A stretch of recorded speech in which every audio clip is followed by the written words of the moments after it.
The Martinez family mansion had always felt familiar in a way I couldn't explain. Even as a child, visiting my grandparents for mandatory Sunday dinners, I'd find myself pausing in certain hallways, overcome by déjà vu. The curve of the grand staircase, the way sunlight fell through the stained glass windows in the library, the peculiar echo of footsteps in the east wing. It all resonated with something deep in my memory. "Elena, stop dawdling," grandmother would snap, catching me running my fingers along the mahogany wainscoting.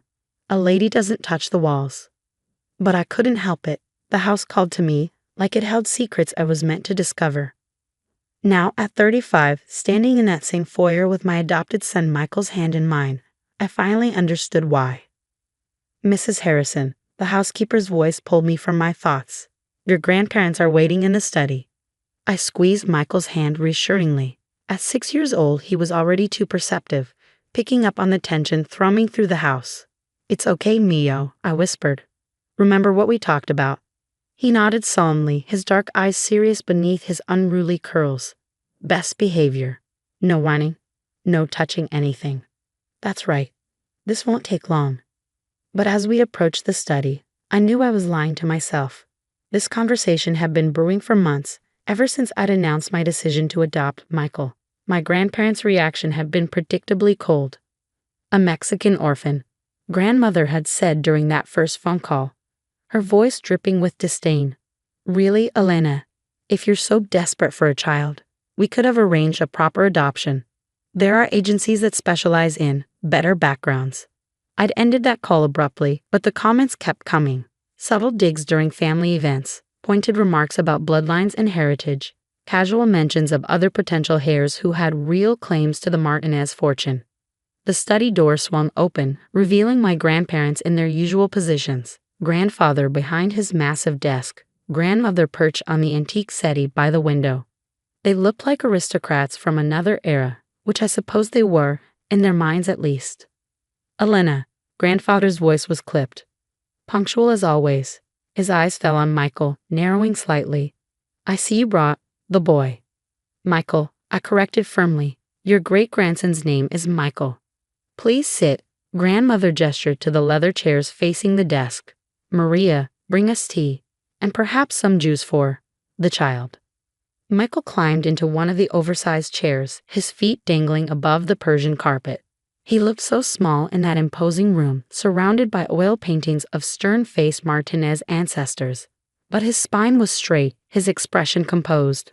Pride swelled in my chest. My son might not have their blood, but he had more dignity in his little finger than they had in their entire bodies. "We've asked you here today," grandfather began, shuffling through papers on his desk, "to discuss a matter of some delicacy. As you know, your father's passing last year significantly altered the family's succession plans. My father's death had been unexpected. A heart attack at 58. We hadn't been close, his dedication to the family business leaving little time for actual family, but his death had still left a hole in my life.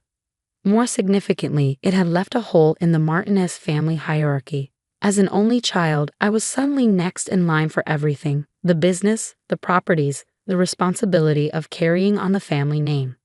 The Martinez legacy spans 6 generations, grandmother added, accepting a teacup from Maria. 6 generations of careful marriages, strategic alliances, and proper breeding. Surely you understand why we have concerns about your recent decisions. "If you mean my decision to adopt Michael," I said evenly, "I don't see how that affects anything. He's my son, legally and in every way that matters." "But he's not a Martinez." Grandfather's voice was sharp. "Not really. The family trust is quite specific about bloodlines and inheritance. We've had our lawyers review everything, and they agree. Adopted children have no claim to the primary estate." I felt Michael stiffen beside me. Though young, he was old enough to understand rejection when he heard it. I placed a protective hand on his shoulder. "That's fascinating," I replied, keeping my voice steady. "Especially since I distinctly remember you telling me that family was about more than blood when you took me in after my mother disappeared." The temperature in the room seemed to drop 10 degrees. Grandmother's teacup clattered against its saucer. Grandfather's face went through several interesting color changes. That was different," he sputtered. "Was it? Because I've been thinking a lot about that lately." About how quickly you stepped in to raise me when Mom vanished. About how you never seemed to look for her, never filed a missing persons report. About how familiar this house has always felt. Elena, grandmother's voice held a warning.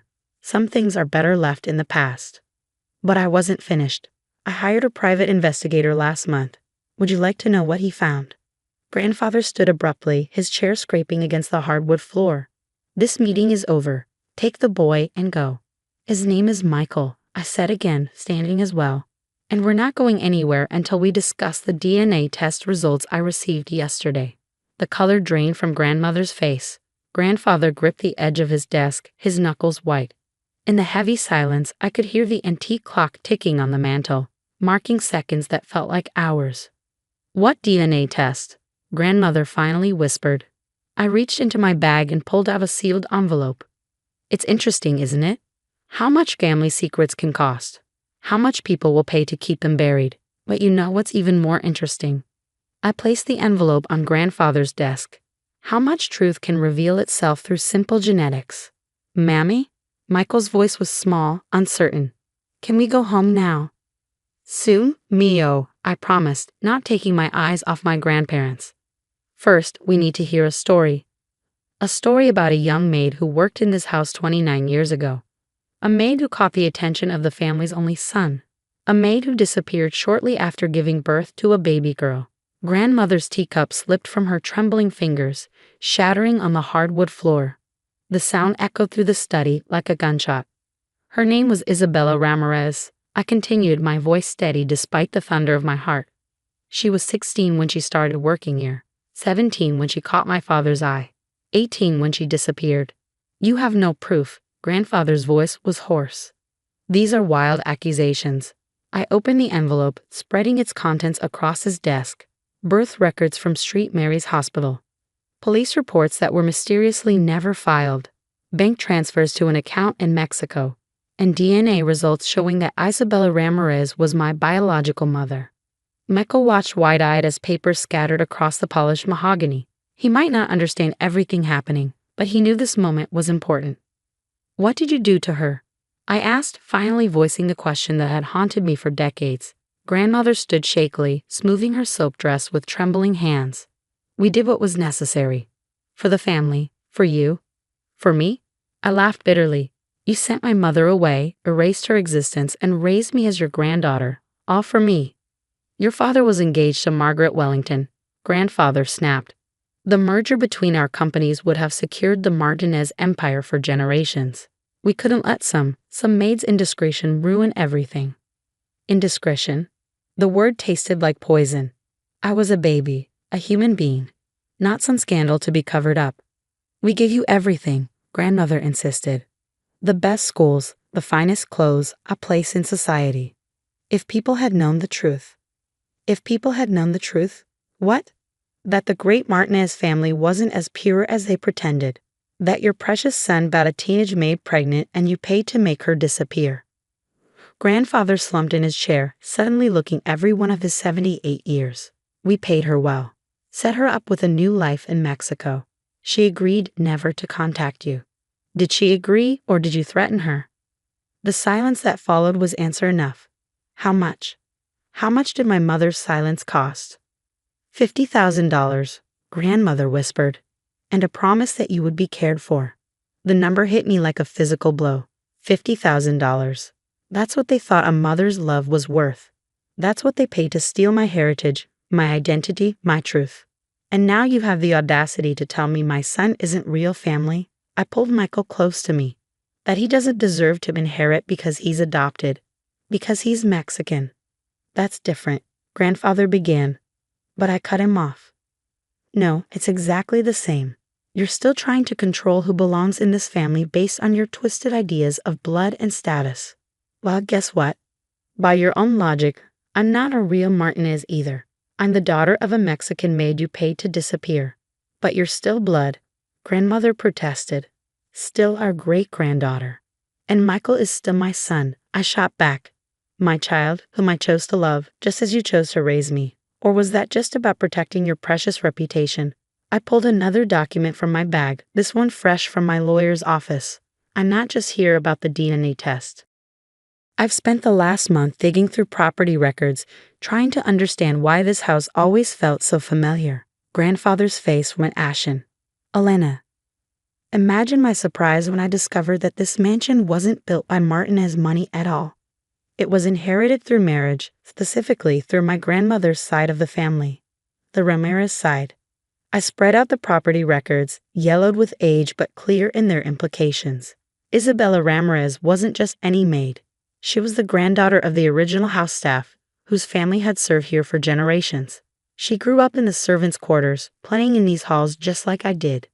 That's why everything feels familiar. This house is in my blood, but not the way you thought. Grandmother sank back onto the settee, her composure finally cracking. How did you find all this? Property records are public, and old servants talk, especially when someone asks the right questions. Maria? I called out, knowing the housekeeper was listening from a hallway. Would you join us, please? Maria entered, her gray hair neat under her cap, her spine straight despite her years. She'd been here as long as I could remember, always watching, always silent. Until now. I knew Isabella, she said quietly, helped raise her after her parents died. Watched her grow up in these halls, and I watched them send her away when she needed us most. You knew. Grandmother's voice was barely a whisper. All these years. We all knew, Maria replied. The whole staff knew.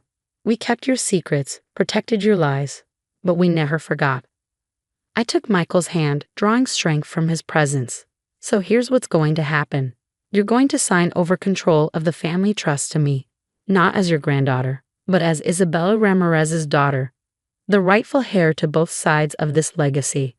And if we refuse, grandfather's attempt at defiance was weakened by the tremor in his voice. Then everything comes out. The pregnancy, the cover-up, the payoff. I wonder how the board of directors would react to learning that their chairman engineered the disappearance of a teenage girl, or that the great Martinez family fortune is built on stolen inheritance and buried secrets. The grandfather clock in the corner chimed the hour, its deep tones reverberating through the heavy silence. Finally, grandfather reached for his pen. What will you do? Grandmother asked as he began signing the papers my lawyer had prepared. With the business, the house, everything. I looked down at Michael, who had been watching the entire scene with quiet dignity. I'm going to build something new. Something honest, a legacy that doesn't depend on lies and shame. The next few weeks were a whirlwind of legal meetings and financial transitions. My grandparents retired to their villa in Spain, their carefully constructed world of privilege and pretense crumbling around them. The family business underwent a transformation, with new policies emphasizing transparency and ethical practices. But the real work was personal. With Maria's help and my investigators' contacts, I finally tracked down Isabella Ramirez. She was living in a small town outside Mexico City, teaching at a local school. The woman who opened the door to my knock had my eyes, my smile, and 29 years of pain etched into her face. Elena, she whispered, reaching out to touch my cheek, as if she couldn't believe I was real. Mom, I replied, the word feeling both foreign and deeply right on my tongue. We spent hours talking, crying, sharing the stories of our separated lives. She told me about growing up in this very house, about falling in love with my father despite knowing it was forbidden, about being given an impossible choice. They said you would have a better life without me, she explained, tears rolling down her cheeks. That you would be educated, privileged, protected. I was so young, so scared. I convinced myself they were right. They weren't, I said firmly, holding her hand. No privilege is worth losing your mother. When I introduced her to Michael, she wept again, this time with joy. My grandson, she said in Spanish, gathering him into her arms. Mi nieto precioso. Michael, who had been learning Spanish since I adopted him, replied shyly, Hola, abuela. The Martinez mansion has changed now. The stern portraits of past patriarchs have been replaced with photographs showing the true history of the house, including pictures of the generations of staff who kept it running. The servants' quarters have been converted into a community center, offering education and support to immigrant families. Isabella, my mother, splits her time between Mexico and here, teaching Spanish and sharing stories about the house's history. Michael adores her, soaking up the language and culture that should have been my birthright. Last week, we hosted a family dinner in the formal dining room. But instead of the cold, hierarchical affairs I remember from childhood, this one was warm and loud and real. Maria and the other staff sat with us as equals. My mother's laughter rang through the halls. Michael ran around the table, no longer constrained by rules about proper behavior. "Mommy," he asked later that night as I tucked him into bed, "are we a normal family now?" I thought about our unconventional household, the adopted son, the long-lost mother, the staff-turned-family, all the hidden stories finally brought into the light. "No, Mio," I replied, kissing his forehead. "We're not normal. We're real, and that's much better." The next morning, I found my mother in the library, running her fingers along the same mahogany wainscoting that had always drawn me. "I used to do this too," she said, smiling at the memory. "The house remembers, even when people try to forget." "Did you ever think you'd be back here?" I asked, joining her by the window. "Never," she admitted. "But life has a way of bringing truth to light. Your son taught me that." I raised an eyebrow. "How so?" "Because you chose him with love, just as I chose to have you. The Martinezes never understood that family isn't about blood or status or inheritance. It's about love, about choice, about seeing the truth in each other's hearts." As if summoned by our conversation, Michael appeared in the doorway, proudly carrying a book of Spanish stories Maria had given him. "Abuela," he called out, "will you read with me?" My mother's face lit up with joy. "Of course, my amor. Come, sit with us."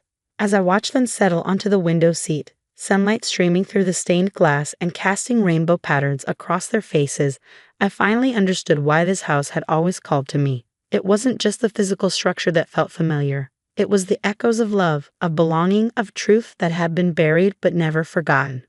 The Martinez family legacy didn't end with my revelation. It was reborn, transformed into something stronger and more beautiful than mere bloodlines could create. In the end, the greatest inheritance wasn't the money or the property or the family name. It was the courage to choose love over pretense, truth over tradition, and real family over rigid rules about who belongs and who doesn't. Every Sunday now, we still have family dinners in the big house.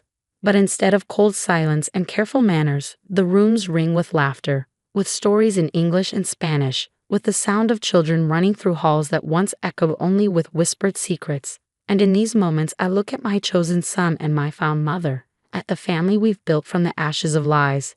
And I know that some inheritances are worth more than all the Martinez millions combined. They say home is where the heart is. But sometimes, home is also where the truth finally breaks free, where long-buried love resurfaces, and where new stories begin. In the end, that's the only legacy worth passing on.